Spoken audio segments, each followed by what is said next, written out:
Welcome to News Alert on Capital Television.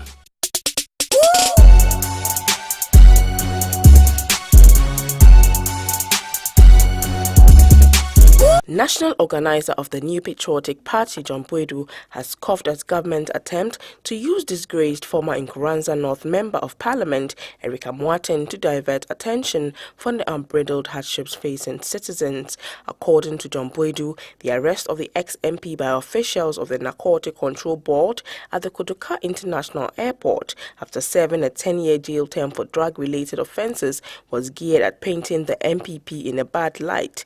Erica Moaten was arrested on December 11, 2005 for illegal possession of 136 pounds of heroin in the United States with a street value of $6 million and sentenced to 10 years imprisonment. According to John Boydu, party faithfuls must be steadfast and not allow their attention to be diverted, adding the goal is to hold government accountable on the crippling economic situation. Executive Secretary of the Narcotics Control Board, Akwesi Sapon, has dismissed accusations that his office is witch-hunting the former Nkoranza North MP. He explained that the debriefing session is a normal routine every drug-related ex-convict goes through. But Moaten's problems seem far from over after local law enforcers leveled fraudulent acquisition of passport charges against him.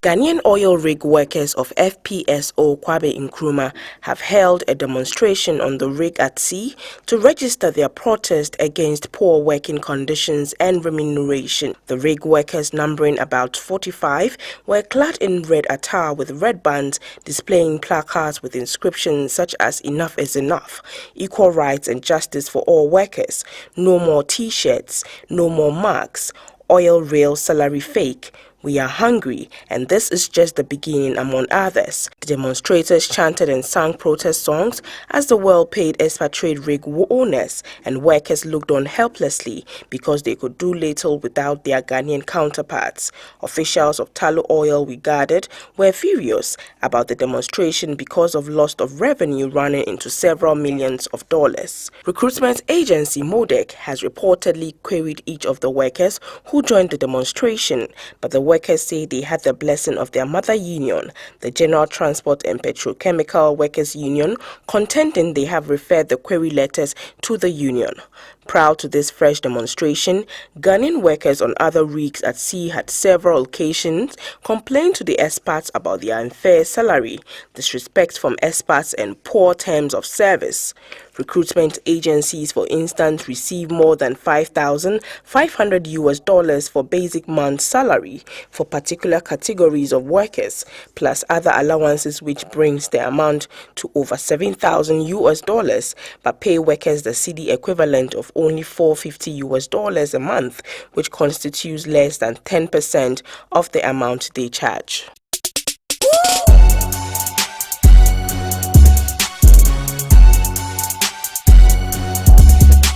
The use of parts dominated national discourse when government announced that it has set aside $50 million to provide sanitary pads to poor students who, because of lack of funds, miss school when it gets to that time of the month. For some, government has no business in seeking to provide sanitary pads, as parents of such wards already cater for such needs. However, some others contend that since there are differences in income levels, government intervention is welcome. MP for Ablikuma Central, Theophilus Chai, says interest should be about devising a modality that enables the poorest to get the sanitary pads. Well, that is the issues that we need to confront. How is government going to handle the distribution of the pads? Because one, this is a material that is a little bit expensive. If you don't take care, people can even make a whole lot of profits out of it.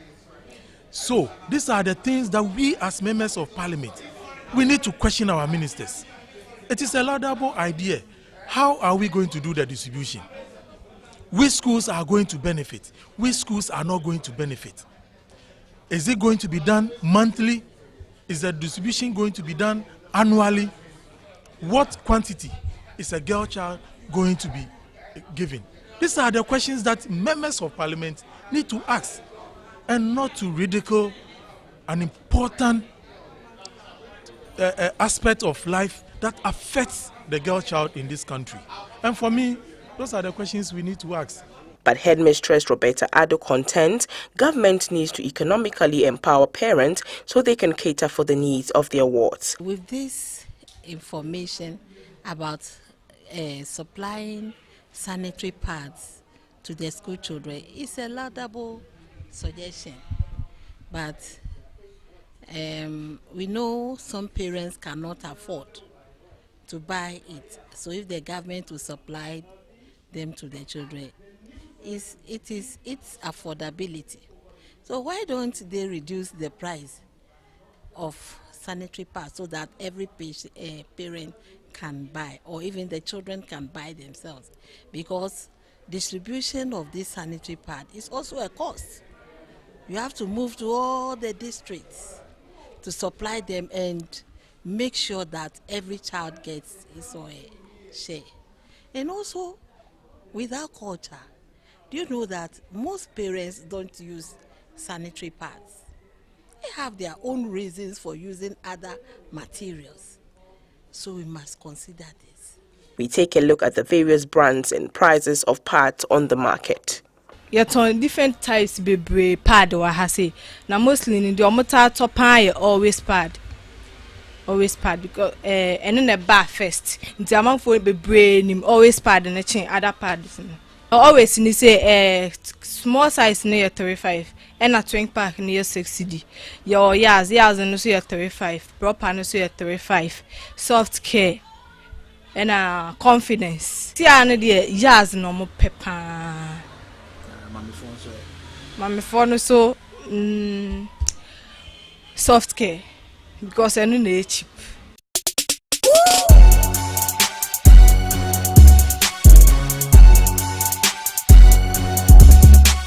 It may come as a surprise to you, but by the end of today, 5 or more people in Ghana would have taken their own lives, a phenomenon known as suicide. The worst part of it is that some of these persons may take the life of other people before taking theirs. For some years now, suicide cases have been the crime dominating newspaper headlines, causing fear and panic. The rate of suicide in Ghana is reaching at an incredible rate. Available statistics on suicide in Ghana, put together by the Network for Anti-Suicide and Crisis Prevention over a year, indicate that Greater Accra region had the highest number of deaths by suicide, recording 431 and still counting. Per the data, an average of 5 out of every 10 people die every day in Ghana, and this could even be worse should families or victims be bold enough to give information about some deaths that have been covered up and blamed on illness. Folks in the southern sector prefer hanging and poisoning, whilst others in the northern sector prefer suicide by means of firearm and hanging. Love gone sour, poverty, failure at school, and general hopelessness have been identified as some reasons behind suicides.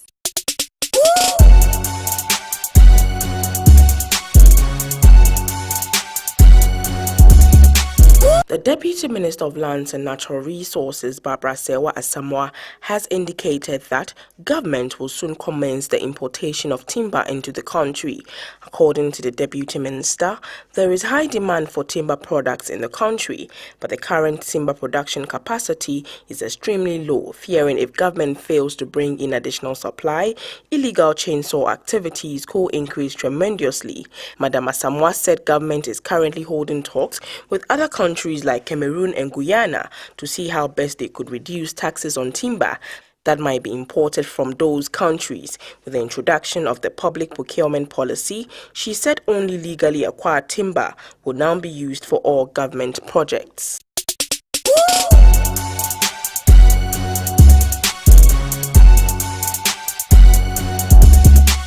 FIFA has described government setting up of a presidential commission to investigate the abysmal performance of the senior national team in Brazil as meddling in the affairs of the Football Association. In a letter sent to the GFA, FIFA says though there is need to investigate circumstances which led to $3 million being flown to the players in Brazil amid other concerns, such issues are strictly football related and should be handled by the Ghana Football Association.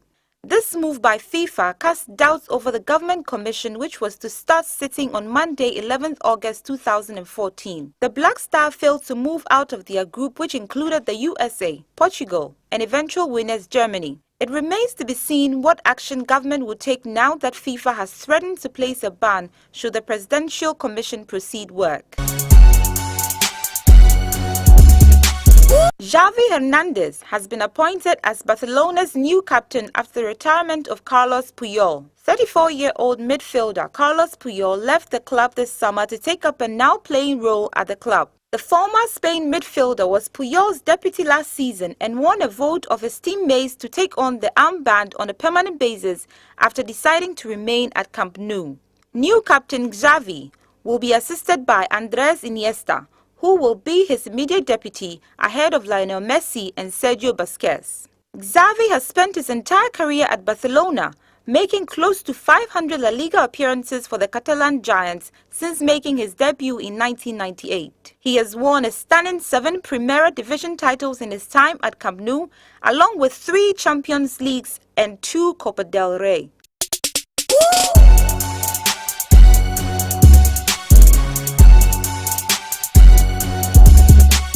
Russia will ban fruit, vegetables, meat, fish, milk, and dairy imports from the United States, the European Union, Australia, Canada, and Norway, Prime Minister Dmitry Medvedev told a government meeting on Thursday. The decision follows a decree signed by President Vladimir Putin ordering the government to ban or limit food imports from countries that imposed sanctions on Moscow for its support of rebels in eastern Ukraine and the annexation of Crimea. According to Medvedev, there is nothing good in sanctions and it wasn't an easy decision to take.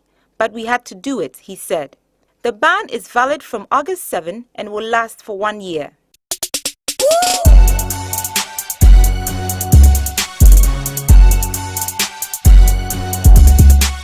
What will you do to woo a lady? Well, a wealthy Indian man has splashed out £14,000 on a solid gold shirt in the hope that it would attract female attention. Moneylender Hagdata, 32, has commissioned the shirt, which took a team of 15 goldsmiths 2 weeks to make, working 16 hours a day creating and weaving the gold threads. It comes complete with its own matching cuffs and a set of rings crafted from leftover gold. According to Hag, although he is not the best-looking man in the world, no woman could fail to be dazzled by this shirt. The gold shirt man says it's always been his dream to own a gold shirt. The gaudy white shirt was assembled on a fabric based on imported white velvet and comes with 6 Swarovski crystal buttons and an intricate belt, also made of gold.